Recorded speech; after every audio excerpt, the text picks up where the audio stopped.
Hi friends, welcome to ராசாத்தி சமையல் and vlog. இன்றைக்கி நம்ம சேனலில் ரொம்பவே புதுசான புத்தம் புதிய கிச்சன் டிப்ஸ் தான் பார்க்க போகிறோம். வாங்க வீடியோக்குள்ளே போகலாம். இப்போது ஃபர்ஸ்ட் டிப் என்னன்னு பார்த்தீங்கன்னா, நம்ம பீர்க்கங்காய் எடுத்துருக்குறோம். பீர்க்கங்காய் குழம்பு செய்யலாம், அடுத்து பார்த்திங்கன்னா பொரியல் செய்யலாம், கடலப்பருப்பு போட்டு இந்த மாதிரி கூட்டு கூட வைக்கலாம். அந்த மாதிரி நம்ம பீர்க்கங்காய் வாங்குகிறோன்னு பார்த்திங்கன்னா, பீர்க்கங்காயோட மேல் தோல் எல்லாம் நம்ம க்ளீன் பண்ணிவிட்டு அதை கீழே தான் போட்டுருவோம். அந்த மாதிரி இல்லாமல் பீர்க்கங்காய் தோலில் கூட நம்ம சட்னி செய்யலாம். அதனால் பீர்க்கங்காய் எப்போ வாங்கினாலும் பீர்க்கங்காய் நீங்கள் எந்த ரெசிபி பண்ணாலும் அந்த தோலை எடுத்து வச்சு நீங்கள் ஒரு சட்னி மாதிரி கூட செய்யலாம். கண்டிப்பாக இந்த டிப்ஸ் யூஸ் பண்ணி பாருங்கள். நாம் சாப்பிட்ற வெஜிடபிள்ஸில் பார்த்திங்கன்னா அந்த மேல் தோலில் கூட நிறைய சத்துக்கள் இருக்கும். அதனால் அந்த மேல் தோலை நம்ம வீண் பண்ணாமல் இதுலேயும் ஒரு சட்னி பண்ணிடலாம்.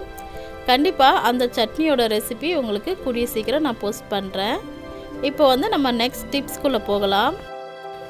இப்போ நம்ம ரெண்டாவது டிப்ஸ் பார்க்க போகிறோம். இப்போ இந்த டிப்ஸ் என்னென்னு பார்த்தீங்கன்னா, ஏதாவது ஒரு கிரேவி செய்கிறோம் அப்படின்னு பார்த்தீங்கன்னா, கிரேவி அதிக அளவில் கிடைக்கணும் அப்படின்னு நினச்சிங்கன்னா, நம்ம தேங்காய் எப்பயும் அரைச்சி ஊற்றுவோம் இல்லையா, அந்த மாதிரி தேங்காய் அரைக்கும் போது அதில் 4 இல்லை 5 முந்திரி பருப்பு சேர்த்துக்கோங்க. இந்த மாதிரி நம்ம முந்திரியை கூட சேர்த்து அரைக்கும் போது பார்த்திங்கன்னா உங்களுக்கு குழம்பு திக்காகவும் இருக்கும், அதே சமயத்தில் ரொம்பவே டேஸ்ட்டாகவும் இருக்கும். கண்டிப்பாக இந்த டிப்ஸையும் ஃபாலோ பண்ணி பாருங்கள். இப்போது அடுத்ததாக 3வது டிப்ஸ் பார்த்திங்கன்னா, நம்ம இந்த மாதிரி கருப்பு மூக்கடலை, வெள்ளை மூக்கடலை, இந்த மாதிரி ஒரு சில பயிர் வகைகளை ஊற வச்சுட்டு நம்ம வேக வைப்போம். பிகினர்ஸ்க்கு பார்த்திங்கன்னா எத்தனை விசில் வைக்கிறது அப்படின்னு சொல்லிட்டு தெரியாது. ஒரு சிலருக்கு பார்த்திங்கன்னா அவங்க குக்கர் ஒவ்வொருத்தருக்கும் ஒவ்வொரு மாதிரி இருக்கும்.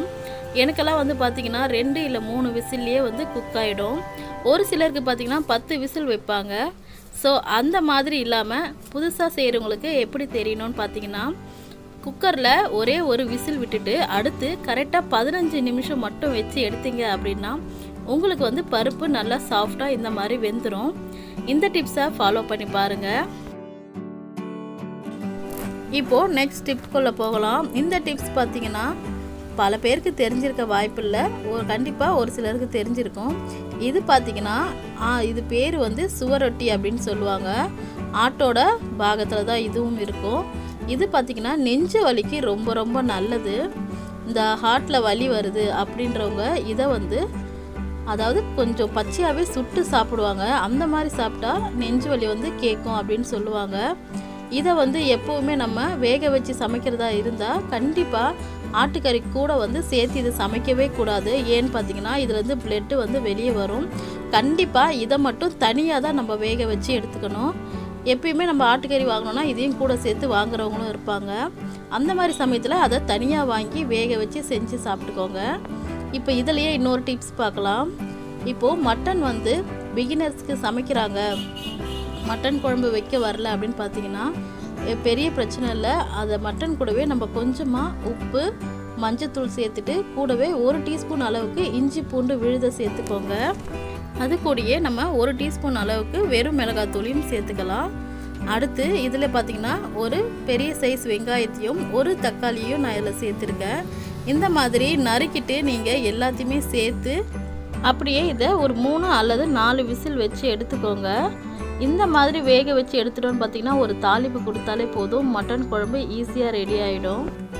இந்த மாதிரி செய்யும்போது பார்த்திங்கன்னா உங்களுக்கு வதக்க வேண்டியதில்லை, எதையும் அரைக்க வேண்டியதில்லை. இந்த மாதிரி நம்ம எல்லாத்தையுமே மட்டன் கூடயே சேர்த்து வேக வச்சு கடைசியாக தாளித்து கொதிக்க வச்சு இறக்கிட்டோன்னு பார்த்திங்கன்னா ஈஸியான மட்டன் ரெசிபி ரெடி ஆகிடும். பேச்சுலர்ஸ் கூட செய்யலாம், பிகினர்ஸ்க்கும் ஈஸியாக இருக்கும். இந்த மெத்தடில் கண்டிப்பாக ட்ரை பண்ணி பாருங்கள். இப்போ நெக்ஸ்ட் பார்த்திங்கன்னா நம்ம சூப்பரான ஒரு அவியல் தான் பார்க்க போகிறோம். இன்றைக்கி பீர்க்கங்காயில் அவியல் செய்யலாம். வாங்க எப்படி செய்யுதுன்னு சொல்லிட்டு பார்ப்போம். அதுக்கு பார்த்திங்கன்னா நான் ஒரு கடாயில் தண்ணி சூடாக்கிட்டு அதில் நறுக்கி வச்சுருந்த பீர்க்கங்காயை சேர்த்துருக்கேன். பீர்க்கங்காய் கூடவே உப்பும் சேர்த்துக்கோங்க, அப்போ தான் பீர்க்கங்காயில் உப்பு நல்லா இறங்கும். இப்போது பார்த்திங்கன்னா பீர்க்கங்காய் நல்லா வெந்துருச்சு. அவியல் மட்டும் இந்த மாதிரி செஞ்சு சாப்பிட்டோன்னு பார்த்திங்கன்னா நமக்கு உடம்புக்கு ரொம்பவே சத்து.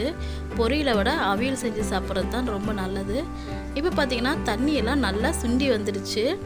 இப்போது இதில் பார்த்திங்கன்னா நம்ம கொஞ்சமாக தேங்காய், அடுத்து சீரகம், கொஞ்சமாக பூண்டு, ஒரு 4 பல் அளவுக்கு இருந்தால் போதும். பூண்டு, அடுத்து பச்சை மிளகாய், இது எல்லாத்தையும் சேர்த்து நல்லா அரைச்சிட்டு நம்ம இந்த கொதிக்கிற பீட்ரூட் கூடவே சேர்த்துக்கலாம். நமக்கு இந்த பீட்ரூட் சேர்த்துக்கு பார்த்திங்கன்னா ரொம்ப டைம் எடுக்காது. வெறும் 10 நிமிஷம் இருந்தால் போதும். சூப்பராக இந்த அவியல் செஞ்சிடலாம். வேறு எதுவுமே இதில் நம்ம சேர்க்க போகிறதில்ல. காரத்துக்கு நம்ம பச்சை மிளகா சேர்த்துருக்குறோம், அவ்வளோதான். இதில் கொஞ்சமாக மஞ்சத்தூள் தேவைன்னா சேர்த்துக்கோங்க, இல்லைனாலும் அப்படியே கூட செய்யலாம். அவ்வளோதான். ரொம்ப ரொம்ப சிம்பிளாக இருக்கும் இந்த ரெசிபி. அதிகமான இன்க்ரீடியன்ட்ஸ் தேவைப்படாது. ரொம்ப சத்தாகவும் இருக்கும். நிமிஷத்தில் நம்ம வந்து செஞ்சு சாப்பிட்றலாம். சூப்பராக இருக்கும். இப்போ பார்த்திங்கன்னா இதுக்கு வந்து ஒரு தாளிப்பு கொடுத்துருக்கேன். கொஞ்சமாக எண்ணெயில் கடுகு சேர்த்துட்டு ஒரே ஒரு காஞ்ச மிளகாய் கிள்ளி சேர்த்துருக்கேன். அவ்வளோதான் ஃப்ரெண்ட்ஸ். இந்த ஈஸியான பீட்ரூட் ரெசிபி நீங்களும் செஞ்சு பாருங்கள்.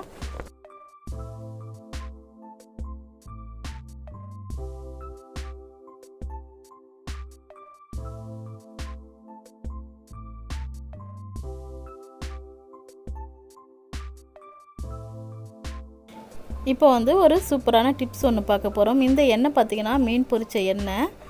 கடாயில் சேர்த்து ஹீட் பண்ணிட்டேன், அதனால் உங்களுக்கு வந்து கலர் தெரியல. இந்த மீன் பொரிச்ச எண்ணெயில் பார்த்திங்கன்னா நம்ம வந்து சூப்பராக மீன் குழம்பு வச்சிடலாம். ஆல்ரெடி பார்த்திங்கன்னா நான் வந்து சிக்கன் பக்கோடா செஞ்ச எண்ணெயில் சிக்கன் ரெசிபி ஒன்று போட்டிருந்தேன். அது சூப்பராக இருக்கும். அதோடய லிங்க்கும் உங்களுக்கு டிஸ்கிரிப்ஷனில் தரேன், மறக்காமல் செக் பண்ணி பாருங்கள். இப்போ பார்த்திங்கன்னா இந்த மீன் பொரிச்ச எண்ணெயில் நம்ம வந்து மீன் குழம்பு செஞ்சிட்ருக்கோம். அதில் கடுகு சேர்த்துட்டு வெந்தயம் சேர்த்துட்டு கொஞ்சமாக வெங்காயம், கருவேப்பிலை, தக்காளி எல்லாத்தையும் சேர்த்து நல்லா எண்ணெயில் வதக்கி கொடுத்துடலாம்.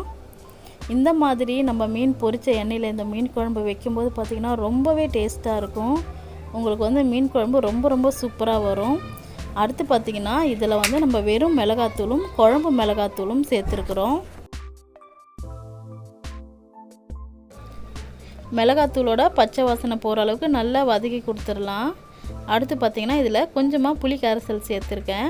புளி தண்ணி சேர்த்துட்டு இது நல்லா கொதித்ததும் நம்ம வந்து இதில் எடுத்து வச்சுருக்கிற மீனை சேர்த்துக்கோங்க. எந்த வகை மீன் வேணாலும் சேர்த்து வச்சுக்கலாம். நம்ம மீன் பொரிச்ச எண்ணெயில் வைக்கிறதுனால இந்த குழம்பு ரொம்பவே டேஸ்ட்டாக இருக்கும். கண்டிப்பாக இந்த டிப்ஸையும் ஃபாலோ பண்ணி பாருங்கள். அதனால் நம்ம பொரிக்கிற எண்ணெய் வீணாகாது. இந்த மாதிரி ரெசிபி வச்சுக்கலாம். இப்போ நம்ம நெக்ஸ்ட் டிப்ஸ்குள்ளே போகலாம். நெக்ஸ்ட் பார்த்திங்கன்னா இப்போ வந்து நம்ம சேமியாவில் ஒரு சின்ன டிப்ஸ் பார்க்க போகிறோம். இது மேக்ஸிமம் எல்லாருக்கும் தெரிஞ்சிருக்கும், ஆனால் தெரியாத பிகினர்ஸ்க்காக இந்த டிப்ஸ் சொல்கிறேன். இப்போ நம்ம சேமியா உப்புமா செய்யும்போது பார்த்திங்கன்னா உதிராக வராது. ஒரு சில நேரம் ஒன்றோட ஒன்று நல்லா ஒட்டிக்கிட்டு இருக்கும். அதுக்கு வந்து பார்த்திங்கன்னா சேமியாவை ஃபஸ்ட் நம்ம செய்கிறதுக்கு முன்னாடி கடாயில் இதை வறுத்து எடுத்துக்கலாம். அதுக்கு பார்த்திங்கன்னா நான் 1 டீஸ்பூன் எண்ணெயும் சேர்த்துருக்கேன். எண்ணெய் சேர்த்துட்டு நம்ம ஸ்லோவாக வச்சு இதை சிம்மில் வச்சு நல்லா வறுத்தோன்னு பார்த்திங்கன்னா இந்த மாதிரி ரெட் கலரில் வரும். ரொம்ப அதிக நேரம் விட்டோன்னு பார்த்திங்கன்னா தீஞ்சிரும். ஆனால் சிம்மில் வச்சுட்டு ஆயில் கொஞ்சம் சேர்த்திங்க அப்படின்னா இந்த மாதிரி ரெட் கலரில் வரும். இந்த மாதிரி வந்த சேமியாவை நம்ம உப்புமா செய்யும்போது பார்த்திங்கன்னா ஒன்றோட ஒன்று ஒட்டவே ஒட்டாது. கண்டிப்பாக இந்த டிப்ஸ் உங்களுக்கு யூஸ்ஃபுல்லாக இருக்கும். நீங்களும் ட்ரை பண்ணி பாருங்கள். இந்த மாதிரி வறுத்து செஞ்சால் சேமியா உப்புமா உதிராக இருக்கும். இந்த டிப்ஸ் எல்லாமே உங்களுக்கு பிடிச்சிருக்குன்னு நினைக்கிறேன். பிடிச்சிருந்துச்சுன்னா மறக்காமல் நம்ம ராசாத்தி சமையல் அண்ட் vlog சேனலுக்கு மறக்காமல் சப்ஸ்கிரைப் பண்ணிக்கோங்க. அப்படியே இந்த வீடியோக்கு ஒரு லைக் பண்ணிக்கோங்க. நம்மளோட சேனலில் நிறைய டிப்ஸ் வீடியோஸ்லாம் இருக்குது. அதை ப்ளேலிஸ்ட்டில் போட்டிருக்கேன். வேணுன்றவங்க செக் பண்ணி பார்த்துக்கோங்க.